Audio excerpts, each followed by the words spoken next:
Well, Simon Heaney is from the shipping research company Drewry.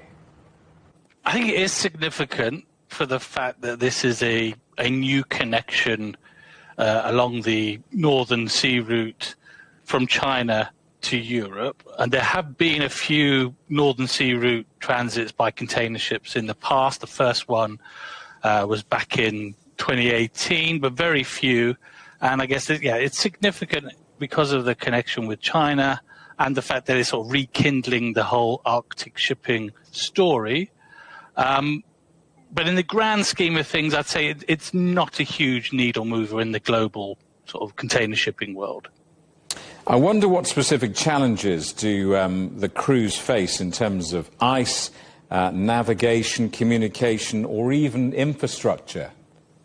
Okay, well, there are lots of risks, and you've pretty much listed them all off there. So the Arctic is a very dangerous, unpredictable region to navigate, and there is very limited scope for safety support. So it's a very challenging environment, and obviously it's a very fragile ecosystem in terms of the environment. And I think from a major container shipping line's perspective, any accident there, any spill there would be an absolute public relations disaster, which is why they have pretty much decided against the concept in the past. So yeah, it's very challenging, and it makes it it requires very sort of specific equipment. You need to have much more expensive ice class ships, the reinforced. They use higher fuel. They have higher fuel consumption. There's obviously the ice breaking support that comes with it. So from an economics point of view, it's also not that attractive from a major shipping line's perspective.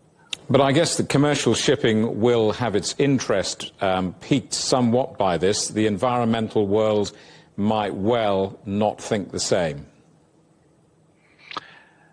Absolutely. For those risks that I mentioned in terms of the PR risk is too great from a commercial perspective for the major shipping lines, but even from a commercial perspective, it's not something that we think is viable at scale. So the slot costs that you have for the Northern Sea route are significantly higher versus sort of traditional shipping lanes via Suez, or now obviously they're going more around the Cape of Good Hope due to the Red Sea crisis, and obviously that's the attraction. So it has offers expedited shipping, but as I say, that's really only going to appeal to a very small collection of cargo owners, and from a shipping line perspective, as I say, it's going to be very difficult to make the maths work in terms of being something that they're going to be interested in.